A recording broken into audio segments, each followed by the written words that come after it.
Oh, there we are now. Okay, we are here. We are welcoming We're you to here. Soulful Living. I'm Dr. Philip Montrose, your host with Jane Montrose. Hi, everybody. It's wonderful to be here. This show provides you timely tips, keys every week you can use right now to be more present, grounded in your life, more alive soulfully. Our background is 3 decades of holistic coaching and healing experience as authors, trainers, publishers, founders of IAHP, International Association of Holistic Practitioners, and the Awakenings Institute, our nonprofit organization. Each week, we give you a show with a timely tip like this show, Daring to Be Yourself, daring to be yourself. Hey, why not be yourself since you are yourself? Why hide? And we're going to show you ways and explore how to do that and share this show with other people. And we'd appreciate that. And I think others would as well. Jane? Yeah, this is really, to me, it's been an important topic. And it really is for anyone who wants to realize a higher purpose. It makes me think back to the time when Philip and I he was a teacher and I was an architect, and life just wasn't really working for either of us. I felt somewhere in my heart that my soul was dying. I didn't know what that meant. But I also remember at that time, when we started seeking help, we met some really wonderful spiritual teachers who helped us considerably. And along with that, they required us to fill out a an application, kind of a form. It wasn't actually an application, but I guess an information form about ourselves. And I remember at one point on the form writing down that I couldn't really tell anybody in my office where I was working as an Mm-hmm. architect what I really felt about things, what was really important to me, what was true to me. Mm-hmm. And that was more than 30 years ago now, and it still stands out how painful that was to be in that place, and so many of us are. Um and so the idea of daring, it does require some daring to truly be yourself. And so that's why we thought it would be a wonderful topic for this show today. Mm-hmm. Right. And we want to cover a few key context points on daring to be yourself, which will bring out your greatness. And it has to do often with what you're thinking about other people, because they tend to be something that can help you or hurt you, can lift you up or bring you down, as we'll explain. So, context point number one is it's natural to want approval. Well, what do you mean, Philip? I mean, I don't care what the people think. Well, is that really true? Or I'm actually very concerned what the other people think. That's a spectrum there from thinking you're above or beyond others to that you're very focused and worried about others, codependent. So, in either case, the facts are you are connected with other people. We are here with other people. We're in relationship with people all the time. And part of that is a survival thing, of course. And if you kind of look at your history, when you were a child, you wanted to get approval of your parents, right? When you were a teenager, you wanted to get approval of your peer group. When you were a young adult, you wanted to get approval of the community or fitting in somewhere, maybe starting a family. And then if you become a spiritual adult, if you bridge that midlife, whatever age, 30, 40, 50, midlife crisis transition, then you want to connect with the broader universe. You want to fit into the universe. You want to have a place in the cosmos and to make a difference and impact there. So, in any case, it is natural to want approval. That's part of the process. Right. And I think looking back, actually, in that regard, to when I was an architect, that was an indicator that I was in the wrong place, Right. because I couldn't be myself in that place. And of course, I wasn't happy in that place. So it wasn't a good fit for me. And it also is important to understand that from a soulful perspective, ultimately, it's not about getting being in a place where we have approval of other people necessarily. It's about getting to a place where we understand that we need to know in our hearts what's important to us and be pursuing that. And I think we can go into that a little bit more later. Hmm. So the next part about daring to be yourself, which will bring out your greatness, context point is how do you deal with what others are thinking of you? And what does that mean? What do you do about it, right? Well, would you rather have people say, I love you, I accept you, I like you, or you're a jerk, I reject you, I don't like you? Well, obviously, you want the former. You want people to like you. So that's natural, that's normal, right? However, sometimes they don't approve of you, like you. So what do you do then? Well, that challenge, that quote rejection, is part of your journey, right? That's part of your individuation, part of what we call a spiritual stage or activation, where you break away from kind of groupthink, your group, into individualizing, finding your path, going deeper into your soul awareness to find out what you're here to do and to experience and to explore. So a lot of what you are concerned about what others think about you or imagine, because it might be imagining, as we'll talk about what they think about you, you can wallow in the mud and worry about that, or rise to the mountaintop, get that higher view about where you're going and what you want to do. Right. Right. And it also is, I think, if you're talking about rising to the mountaintop or rising to a higher place, that is a big part of it too. What actually we discovered for or learned from the spiritual teachers we worked with, and then we've obviously in the last 30 years gone a lot further with it, um, was that the truth is in your heart. It's in our hearts, in each of our hearts. And they taught us a wonderful process for connecting with the truth in our hearts. And we started doing that every day. And for me, it started to change things almost immediately because well, for one thing, just being unhappy with my work as an architect, I didn't want to get up in the morning. And then when I started doing this soul centering process, I couldn't wait to get up in the morning. And I'm still that way all this time. And part of what it did for me was allowed me to understand the truth of who I am in a deeper way so that I could express it better and learn when it's right to express it and when it's when it doesn't make any sense. And there are times when it's not that meaningful to tell people everything about what you believe and what you feel.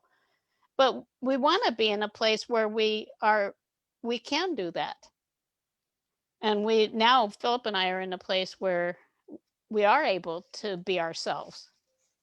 So it is really learning from a soul perspective who you are and then what you're here for, what your purpose is, and then following that and allowing that to to bring new opportunities and new people to you.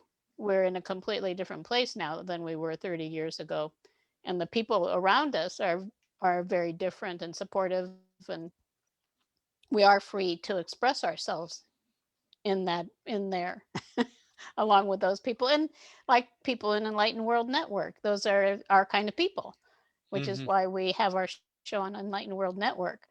um, so it is really important, I think, as a foundation to connect with the truth of who you are. And I had some more points about that I can mention in a while too. I'll save those until Philip gets through his main points here. Yeah, it is interesting to think that what we often want to do, what we're drawn to do, what we are soulfully uh, shown to do, is often offset by what people tell us to do, what we're supposed to do, what we're fearful about doing. So all those fears, those restrictions, many of them quite imaginary, as we're about to talk about here, um, is something to consider. can I live a life I really want? No, I can't. Why can't you? Because so-and-so says I can't, or no one has done this, or people will criticize me. And that's what we're talking about. You know, it's up to you. You're about as happy as you want to be, as Abraham Lincoln said, as you choose to be. Right. Right. And it is perspective when actually Philip and I, from that time when we learned those, we started learning how to connect with our own truth, which I think also just connecting with your intuition and being able to access a lot of different information about yourself and your life is really valuable. Um, but it led us on a journey into healing, and our lives have been completely transformed. Now we direct an organization called Awakenings Institute, as many people probably listening to this know, where it's devoted really to creating a better world where people's unique gifts are honored and nurtured. And and yet there are still going to be people who aren't going to feel that that is meaningful, Right. because for me, and as an example, when I shifted from being an architect into being a healer, a life coach and healer, really to begin, um, I was pretty much disowned by my family.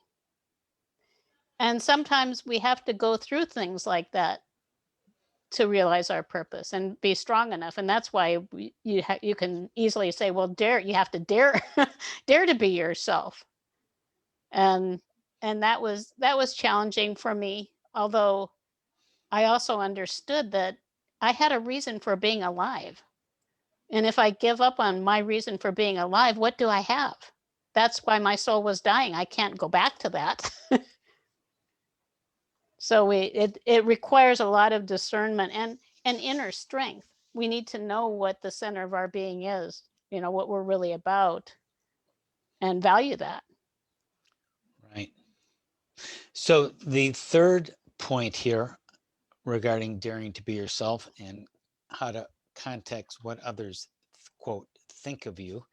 One was it's natural to want approval. Two is dealing with what others are thinking about us. And that can be, again, grist for the mill here about um, realizing your purpose and standing up for yourself. So the third point here is be aware of negative imagination. So you might ask, what is negative imagination? Now, we often think of positive imagination, which is wonderful, creative, uh, manifesting, uh, imagining your future and such. On the other side, the darker side, is this negative thinking, projecting into errant conclusions.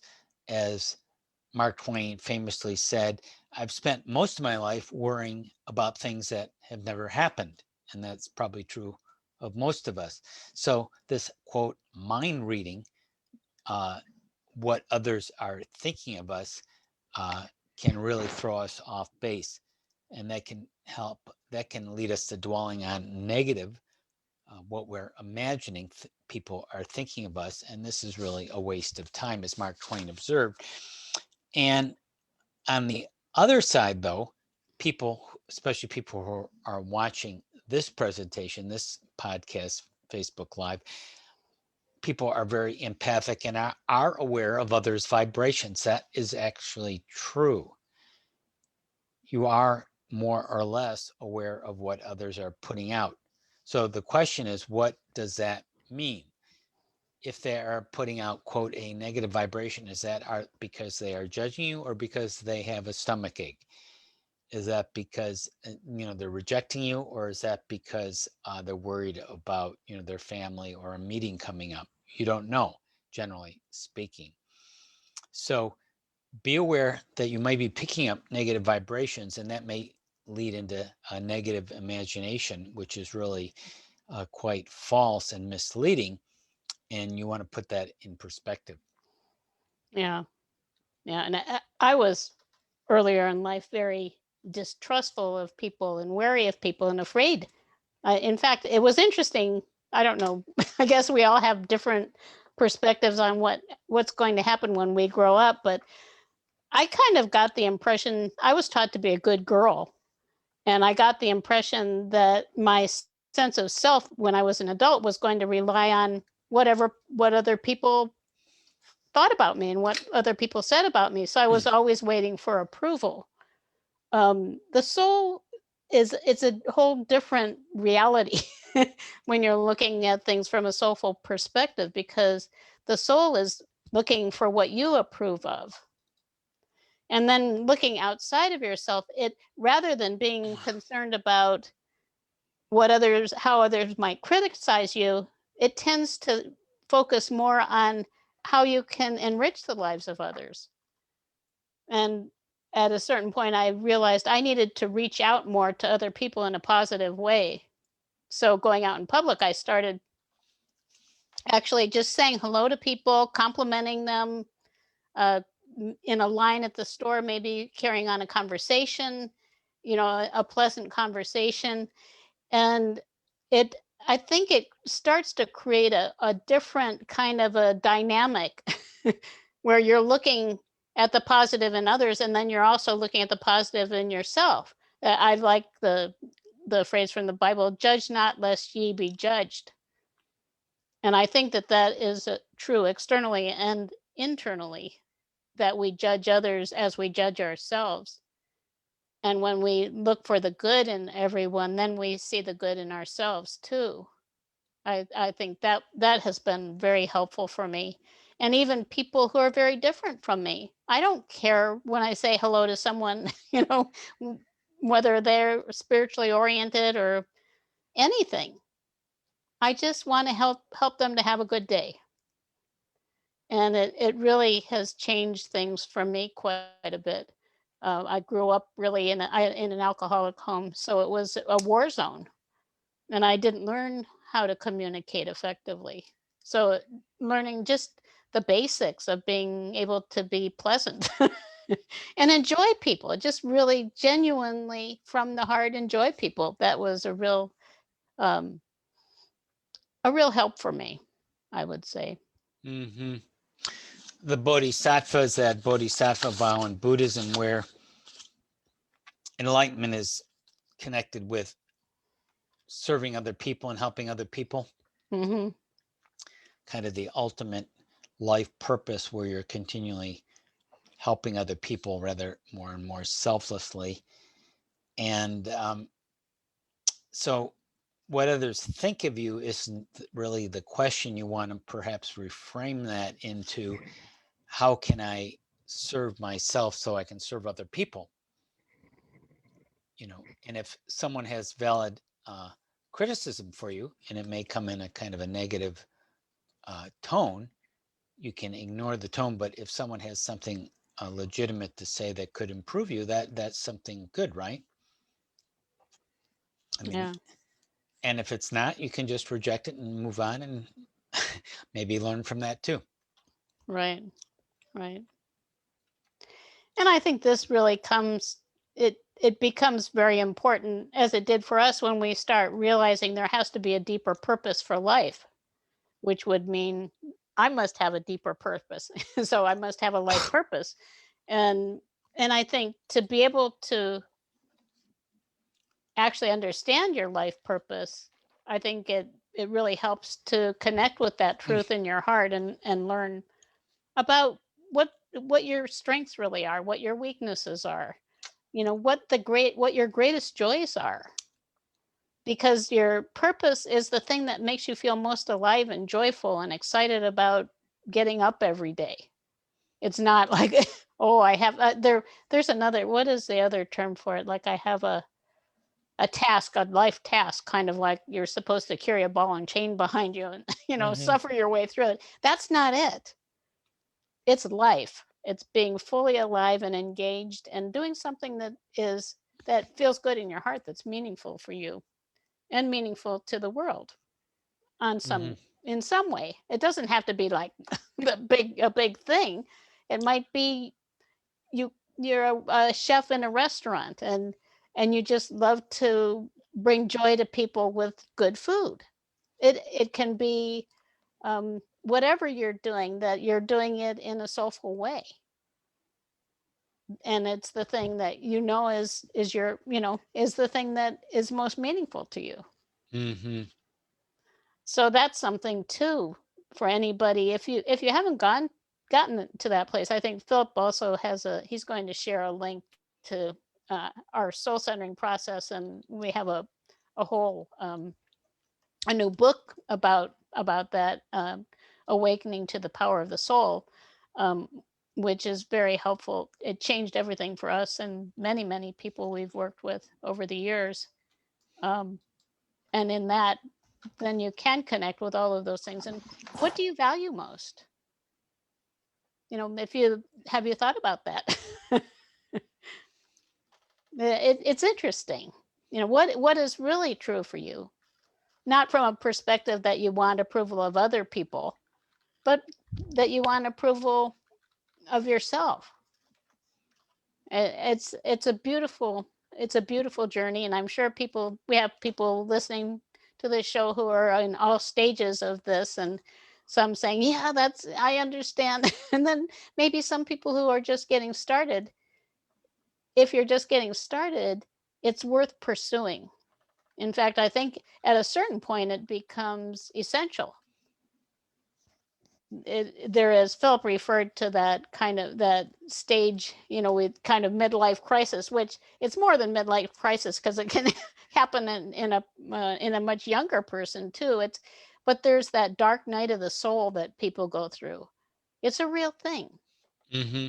Because we realize, well, this person who I believed myself to be, who I was taught I was, this physical person in a physical world, that's not really who I am. I'm someone else, but I don't know who. And we have to for one thing, we have to take off a lot of the disguises that we've put on to fit into society and the things that we've been programmed. And then we have to actually incorporate the truth into our beingness and into our lives. So there is that dark night of, now what? How am I going to get through this? Where do I go now? And it looks impossible because it is, you're entering a new reality, really. So but it's not. It's the most wonderful journey. I think the best thing ever, in my opinion. Yeah, you step into your path, uh, and a lot of things come together. Synchronicities, you start to notice things around you a little more, that things are supportive, and a lot of those fears melt away. And what's left is your life and your aliveness and your journey forward. And you don't know where it's going to go. You start to trust more, which is a big thing. And that's part of daring to be yourself, which seems Hmm. like almost a silly thing. Why would you dare have to, be courageous just to be yourself? Because there's society, as we talked about, is about conformity, is about, approval, as we talked about, can limit us, uh, worrying about what others think of us, which is part of the journey, and that negative imagination, which restricts us. But as you start to see that, you put that in perspective, transcend that, and go forward anyways. Feel the fear and do it anyways. That's kind of the way it is. Hey, and there is part of fear in the process, which makes it more valuable and more meaningful, and puts courage, which is a soulful quality, into the equation. Hmm. Right. And it is really also energetically, it is about bringing those fearful parts of ourselves, which are the parts that are disconnected from the truth of the soul, bringing them back into our wholeness so that we can embody who we are rather than embodying those fears, which many people, they spend their whole lives being afraid and making most of their decisions based on fear rather than on the joy of being themselves and being able to make a positive contribution to the world. It's a choice from moment to moment, and hopefully, this show might encourage you and support you and share it with others to dare to be yourself. You can connect with others without being attached or without being codependent. Uh, you can feel love. You can send it out. You can be, instead of inbound, bound up, you can be more outward thinking and looking and using your heart to be more aware, to be your best, to serve yourself and other people. And that's learning, growing, um, rather than shrinking, obsessing, worrying. And that leads you to daring to be yourself, the subject of this show on Soulful Living with Philip and Jane Montrose, as we're getting toward the last round of this, closing out. Right. Yeah, and it is actually the stage where this becomes relevant. Also, some people experience it as feeling like they're somewhere between two worlds. Like one foot is in this physical world, and then another foot is in this other world, and there's this big kind of gulch in between. And we know that we want to be in that more expansive and beautiful world, but we don't know how to get there. And that's where the journey comes in. There is a bridge, by the way. Yes, And it is actually energetically in the body. It's in your heart. And you'll find it. Yeah. It will open up as you just go there. It's naturally there. How do you find it? You keep going forward from step to step, trusting, even though you don't know where you're going, but you're feeling it.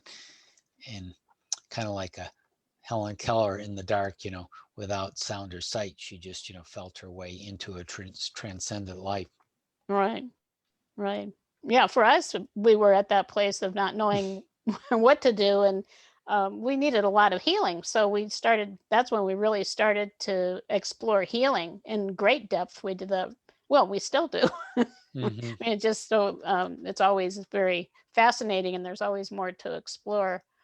And when we didn't know where we were going with it. We knew that we knew what we wanted. We wanted freedom, and we wanted to be able to create life on our own terms, but we didn't know how that was going to happen. You think about it, like Philip was saying, I don't know how this could possibly happen. And it just is step by step, following that joy, following the excitement, and learning and growing, and also clearing out that old stuff. It's kind of like if you're remodeling, you first have to clear out all the old stuff in a room, right? You can't just start putting all the new stuff in. So it is a journey in that way, but that is how you find yourself. Follow your heart, be grounded, go step by step. I remember when I was doing one of my earliest projects many years ago, a person was helping me, said, well, someone may be asking, who died and made you God, which is something that might strike you like, why would anyone believe me? And it's sort of an imposter syndrome, as it's sometimes called. And you feel the fear and do it anyway. You take your next step and realize that some people will criticize you. And that's okay. And that's how you learn and grow. Right. And you will have that's grist for the mill, that's compost that'll help you grow. And you will have negative imagination and worries and fears, and you will pick up on negative vibrations. That's true.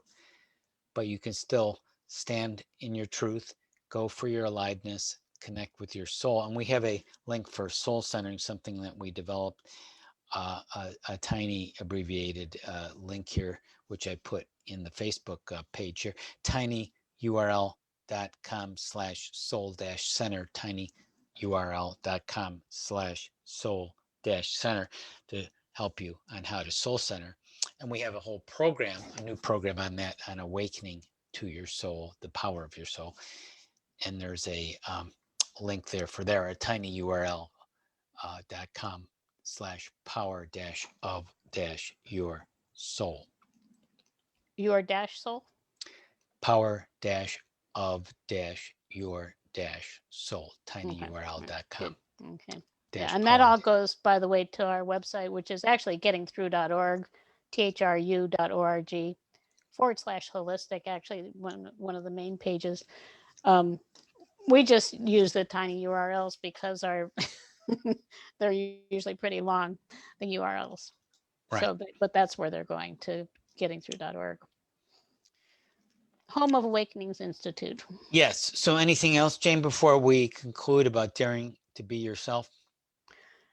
No, I guess, or I always say no, and then I say, and then I have more to say.